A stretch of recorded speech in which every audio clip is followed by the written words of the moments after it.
But then we got the talk of the first round trades. There was a lot of trade scenarios talked about there. Joe Schoen does not look happy on that phone call. I don't even know what phone call that was. I took that picture from, for those watching the video. I think it was actually the Saquon talk because he did not look happy at all. Just did not. But yeah, Mara is talking to Shane in the beginning, and that's what he said. He said, you have to trust your convictions. And I got to give credit to John Mara because he didn't meddle, at least in that conversation. It was very much like, listen, if you got your conviction, go for it. If you don't, then don't feel like you have to do this. That, I thought, as an owner, was just an excellent way of handling that situation. And we've talked bad about John Mara before. The whole medium Coke fiasco and, how he seemed to want to meddle with the Barkley situation there. I thought, if that's the honest advice he kept giving Shane, because who knows what happened in other conversations, I thought that was very sound advice from a guy that, listen, love him or hate him, John Mara has been in football since the day he was born. He's seen a lot. So, anyway, Shane said he didn't want to give up a historic haul to move up. He then calls Eliot Wolf of the Patriots. Wolf said they're happy sitting where they are. Everybody pretty much knew that the Patriots probably going to take a quarterback.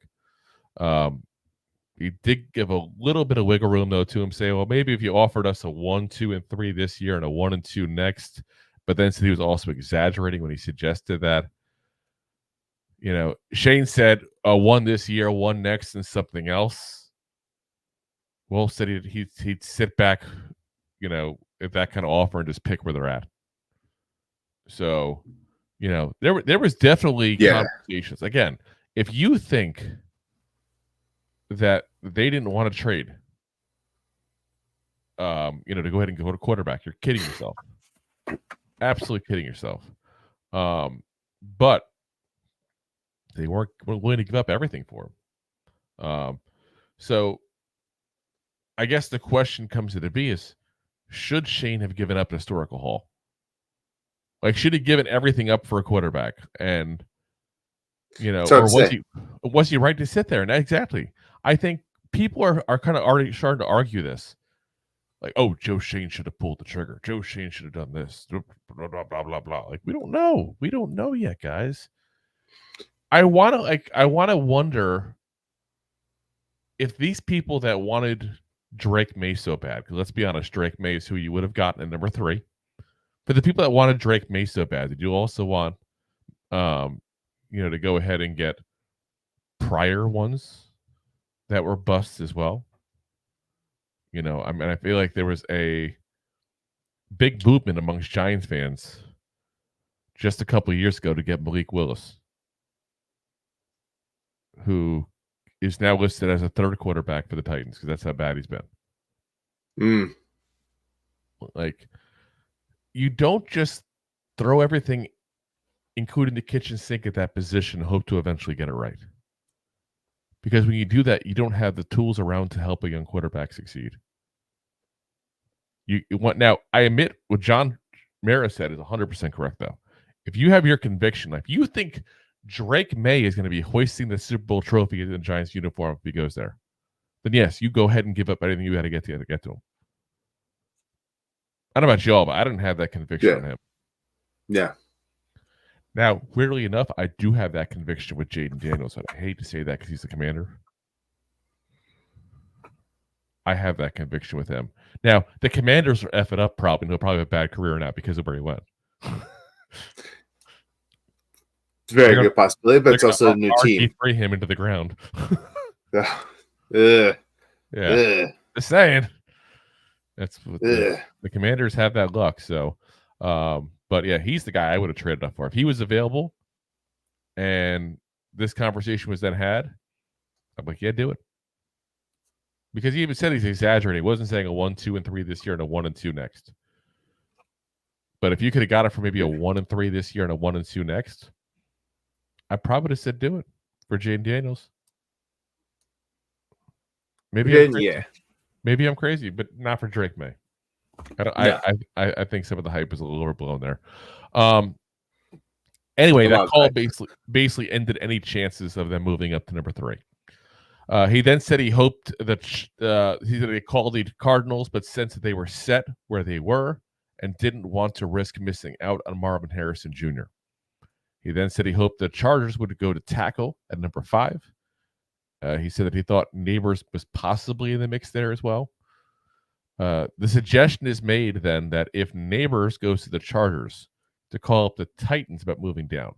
The show didn't suggest, but we can imagine that it was probably for them to guarantee they got whatever tackle they wanted. Because in that scenario, Joe Alt was still available. J.C. Latham's who they ended up taking from Alabama, who was the second best tackle in the draft.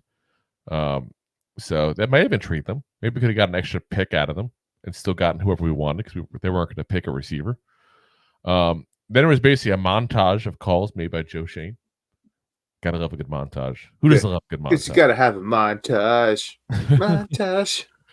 I think we've said the word montage at least 10 times per episode during Hard Knocks. They show a lot of montages. Because you gotta have a montage.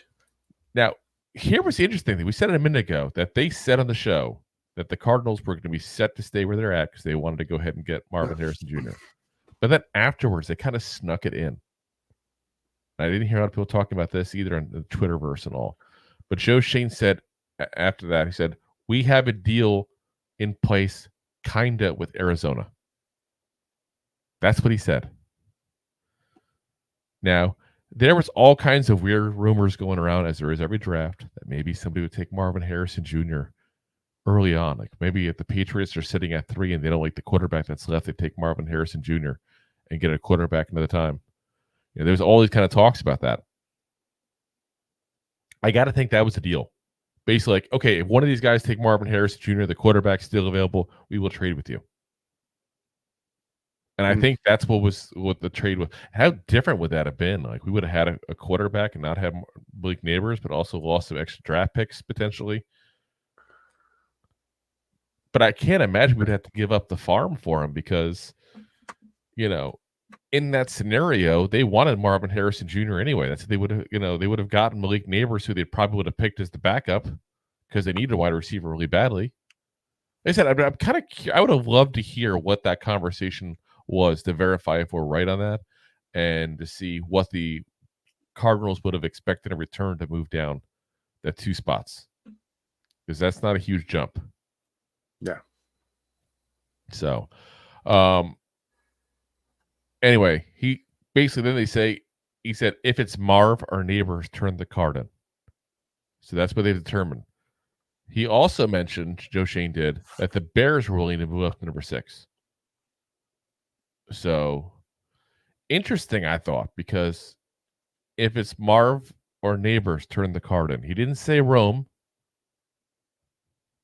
He didn't say Adunze.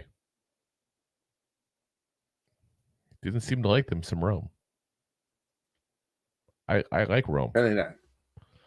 And I've heard people talk about, hey, he's not much a fit at the offense, whatever. Listen, you got a great player. You make him fit the damn offense. You fit the offense around 100%. him.